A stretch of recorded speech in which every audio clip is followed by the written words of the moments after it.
शिक्षा की दृष्टि से पिछड़े हुए ब्लॉक कौन कौन से होते हैं, यानी कि एजुकेशनल बैकवर्ड ब्लॉक।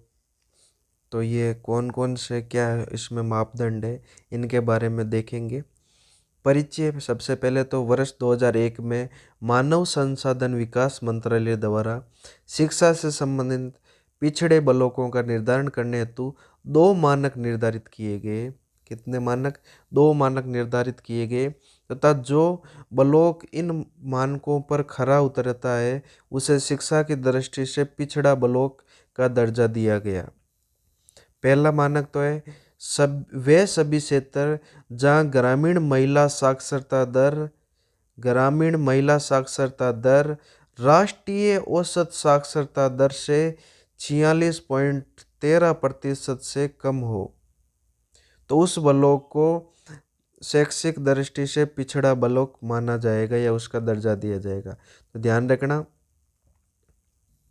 कि वे सभी क्षेत्र जो जहाँ पर ग्रामीण महिला साक्षरता दर कितनी है, राष्ट्रीय औसत साक्षरता दर 46.13 से कम हो, तो उस ब्लॉक को क्या माना जाएगा? उसको शैक्षिक दृष्टि से पिछड़ा माना जाएगा।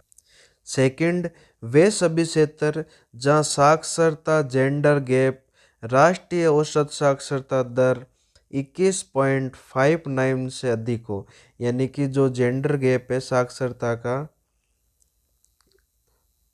वो राष्ट्रीय औसत साक्षरता दर इससे अगर अधिक है तो उसको भी पिछड़ा माना जाएगा। तो दो ये मानक ध्यान रखना।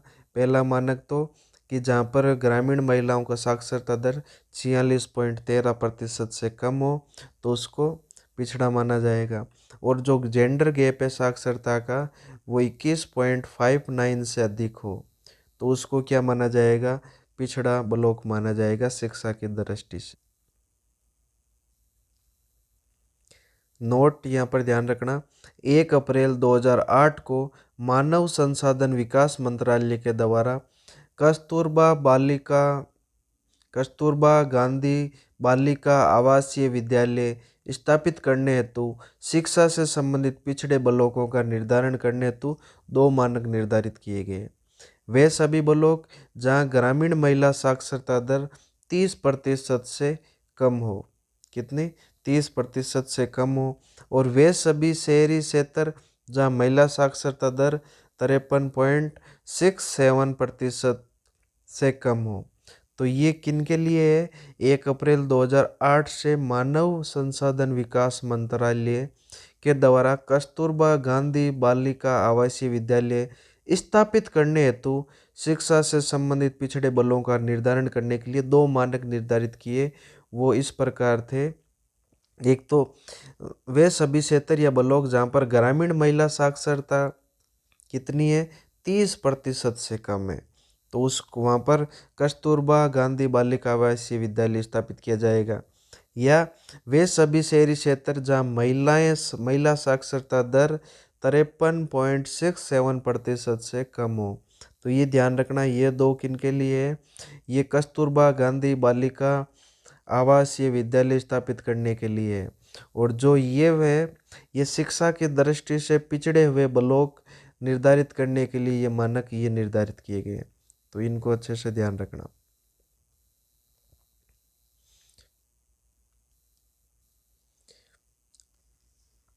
फिर ये इस नोट को देखने से पहले आपको पता होना चाहिए भारत में अभी राज्यों की संख्या 28 है।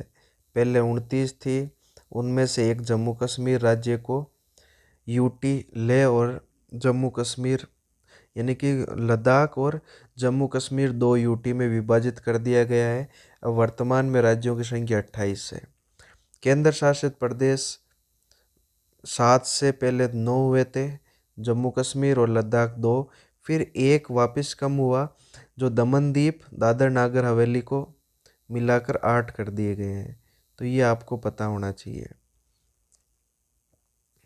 जो ये मानव संसाधन विकास मंत्रालय के द्वारा तय किए गए मानकों के आधार पर भारत के सिक्किम गोवा राज्य को छोड़कर शेष जो यहाँ पर 27 राज्य लिख रखे, अब ये 26 राज्य होंगे। 26 राज्यों और एक केंद्र शासित प्रदेश दादर नागर हवेली, यहाँ पर अब एक की जगह 3 कर देना, एक तो जम्मू कश्मीर और एक लद्दाख, इनको शामिल कर दोगे तो इनमें कुल 3479 ब्लॉक शिक्षा की दृष्टि से पिछड़े ब्लॉक में शामिल किए गए हैं, जिनमें से राजस्थान के 31 जिलों को, जिनमें सीकर झुंझुनू को छोड़ दिया गया, तो 186 ब्लॉक को शिक्षा की दृष्टि से पिछड़े ब्लॉक में शामिल किया गया है। तो जो मानव संसाधन विकास मंत्रालय के द्वारा तय किए गए मानक हमने ऊपर देखे थे, उनके आधार पर भारत में टोटल कितने शिक्षा की दृष्टि से पिछड़े ब्लॉक है, तो 3479 ब्लॉक हैं। और अगर राजस्थान में बात करें तो सीकर और झुंझुनू को छोड़ दिया जाए तो 31 जिलों में 186 ब्लॉकों को शिक्षा की दृष्टि से पिछड़ा ब्लॉक में शामिल किया गया है। तो यहाँ पर इम्पोर्टेंट ये नोट है जिसको ध्यान रखना है। यहाँ पर करेक्शन ये करना था कि 27 जो राज्यों में क्या चेंज हुआ है और यूटी यानी कि यूनियन टेरिटरी जो संघ शासित केंद्र शासित प्रदेश है उनमें चेंज आया है, तो उसके आधार पर इस नोट को चेंज कर लेना। फिर हमने जो हम विशिष्ट विद्यालय पढ़ रहे थे उनमें सबसे पहले हमने सैनिक स्कूल पढ़ा, फिर राष्ट्रीय मिलिट्री स्कूल पढ़ा, फिर पब्लिक स्कूल पढ़ा। आज हम कस्तूरबा गांधी आवासीय विद्यालय पढ़ेंगे। इससे पहले हमने जो चर्चा की है वो कस्तूरबा गांधी आवासीय विद्यालय कहाँ पर खोले जाएंगे, उसके मानदंड की जो मानक क्या रखे गए हैं मानव संसाधन विकास मंत्रालय के द्वारा, उन पर चर्चा की। अब हम कस्तूरबा गांधी आवासीय विद्यालय के बारे में पढ़ेंगे। इसका शुभारंभ 2004 से 2005 के बीच में इसका शुभारंभ हुआ कस्तूरबा गांधी आवासीय विद्यालय का, और ये क्वेश्चन फर्स्ट ग्रेड में पूछा गया है। और सर्व शिक्षा अभियान में विलय 2007 में। कस्तूरबा गांधी आवासीय विद्यालय, इसका उद्देश्य क्या है? शिक्षा की दृष्टि से पिछड़े ब्लॉकों में वे सभी बालिकाएं जो शिक्षा की मुख्य धारा से दूर हो चुकी है उन्हें पुनः उच्च प्राथमिक स्तर की शिक्षा उपलब्ध करवाना। तो यहाँ पर ध्यान रखना इम्पोर्टेंट, किस जो कस्तूरबा गांधी बालिका विद्यालय है इसकी स्थापना का उद्देश्य क्या है, क्यों ऐसे विद्यालय स्थापित किए जा रहे हैं? तो शिक्षा की दृष्टि से जो पिछड़े ब्लॉक है वहाँ पर बालिकाएं, वे सभी बालिकाएं जो शिक्षा की मुख्य धारा से दूर हो चुकी है उन्हें पुनः उच्च प्राथमिक स्तर की शिक्षा उपलब्ध करवाना। तो ये ध्यान रखना, कहाँ तक की शिक्षा? उच्च प्राथमिक स्तर की शिक्षा को उपलब्ध करवाना। जिन्होंने विद्यालय छोड़ दिया है तो उनको वापस शिक्षा से जोड़ना। फिर विशेषता, ये विद्यालय आवासीय प्रकृति का है। आवासीय मतलब यहाँ पर बालिकाओं को रहने की भी व्यवस्था दी जाती है। इन विद्यालयों में SC, ST, OBC, BPL परिवारों के 75% यानी 75% आरक्षण है। तो 75% बालिकाएं SC, ST, OBC, BPL इनसे होती है।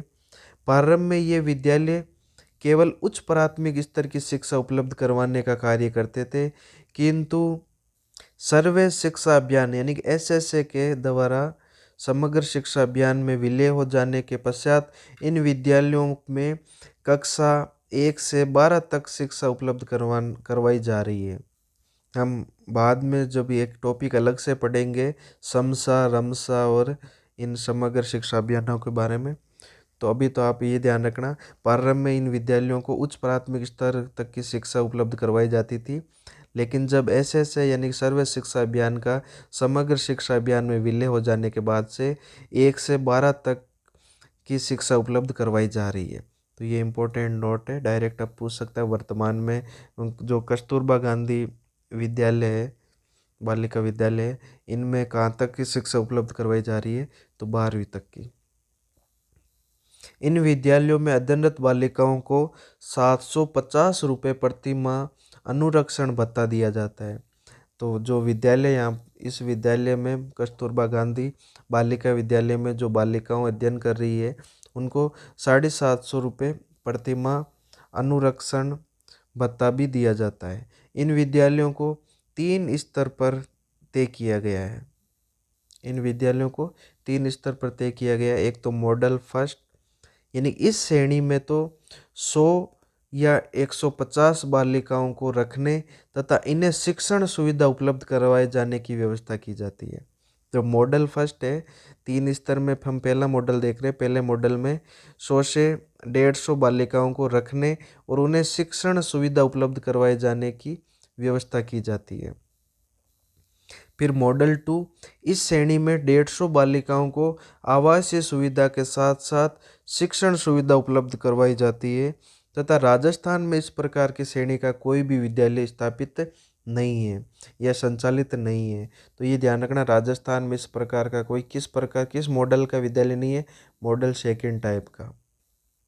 फिर मॉडल 3, इस श्रेणी में 50 से 100 बालिकाओं को आवासीय सुविधा उपलब्ध करवाई जाती है, किंतु इन शिक्षण सुविधा पास के किसी विद्यालय में उपलब्ध करवाई जाती है। तो यहाँ पर ध्यान रखना, जो मॉडल 3 है इसमें बालिकाएं कितनी होगी, 50 या 100 बालिकाओं को आवासीय सुविधा उपलब्ध करवाई जाती है और इनके शिक्षण सुविधा की व्यवस्था जो पास का विद्यालय है वहाँ पर करवाई जाती है। तो ये मॉडल 3 में तो क्या है, एक हॉस्टल है और इस हॉस्टल की बालिकाओं का जो भी पास में स्कूल है वहाँ पर शिक्षण की व्यवस्था करवाई जाती है। तो ये 3 प्रकार के मॉडल थे।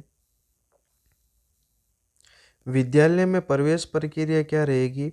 इन विद्यालयों में बालिकाओं को प्रवेश निम्न वरीयता के आधार पर दिया जाता है।